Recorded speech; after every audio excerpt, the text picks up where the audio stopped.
Hello, I'm Dan, one of the adapters of Bambert's Book of Lost Stories, together with the director Luke Kerridge, and I've put together 4 short activities that can help your students write a short play. Step 1 is the dreaming bit. Brainstorm. What do you want to write about? Maybe you want to turn your favourite book into a short play or come up with an original idea. Put all your hopes and wishes for the play into this bit. What do you want it to feel or sound like? What kind of characters do you want to see? Maybe you want to see a story about a group of kids taking charge and saving the day, so that might inspire you to write a story about a club of kid detectives.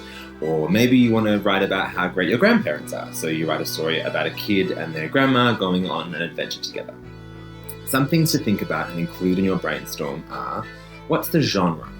Is it scary or funny or romantic? Deciding this will help you work out the tone of your play. And think a bit about the world of your play, not at what country it's set in or what planet, but what are the rules? For example, if your play is set in the real world, then the story needs to abide by real world rules, like gravity exists and only humans can talk. But if it's like The Lion King, then animals can talk. Or if it's like Toy Story, then toys are alive.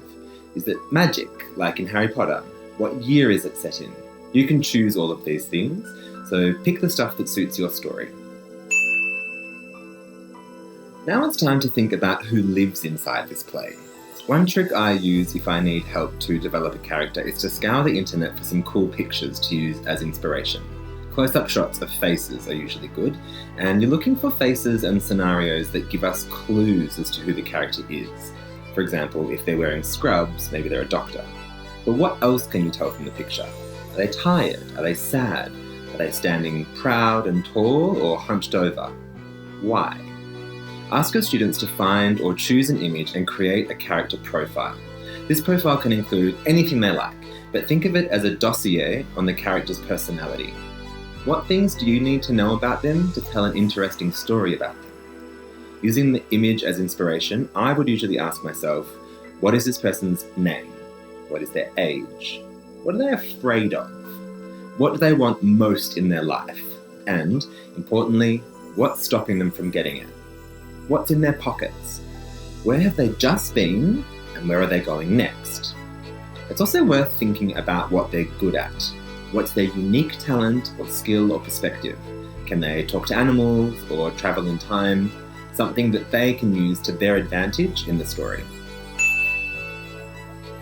Step 3 is dialogue and voice.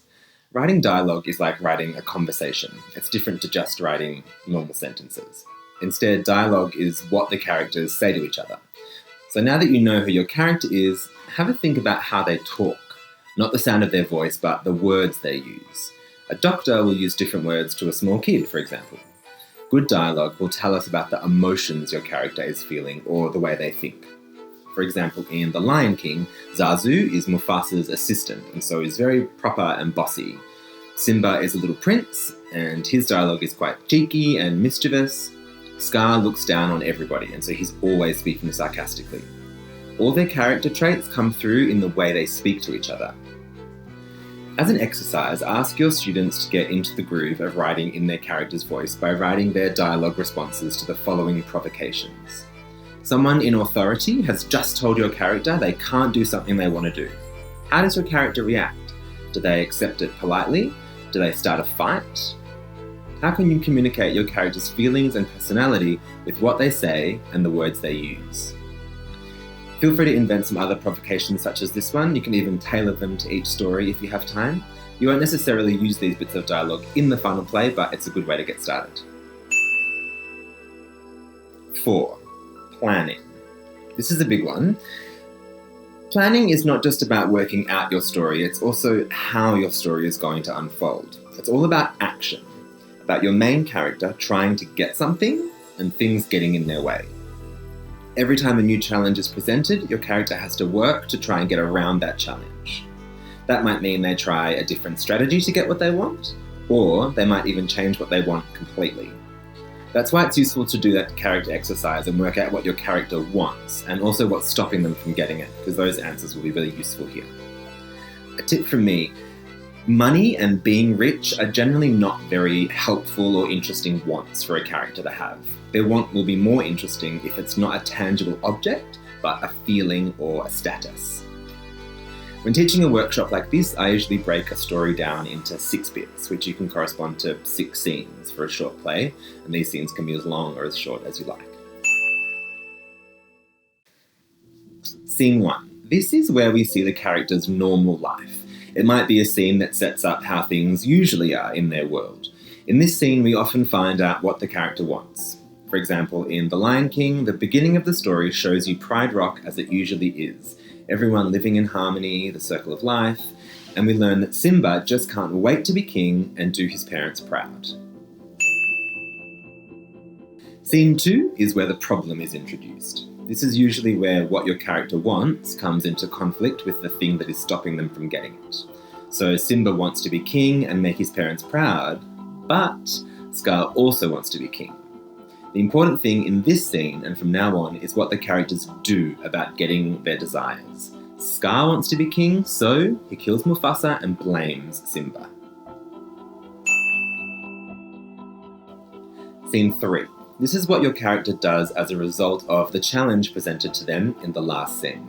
Scar blames Simba, so what does Simba do? He runs away and tries to start a new life.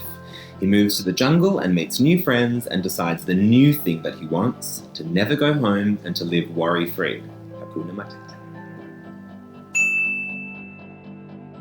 Scene 4. You guessed it, a new problem is introduced, and this problem again stops your character from getting what they want. In the last scene, we learnt Simba wanted to live worry-free, but now Nala shows up and tells Simba about what's happening to Pride Rock now that Scar is in charge, and this means that Simba can't live without worry anymore. He has to do something about it. Scene 5. In a short play, this is your climax.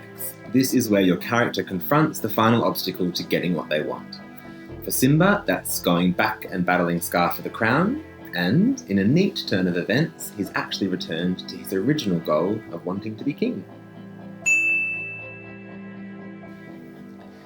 Scene 6. This is a sort of companion scene to the first scene. In the first scene, we learnt what our main character wanted, and in this scene, we see whether they got it or not. Maybe it looks a bit different to how they thought, or maybe they ended up exactly where they wanted. For Simba, that means taking his place as the true king of Pride Rock. I've included a little template that you can use to plan your play, and once you've done that, you're ready to write. Have fun!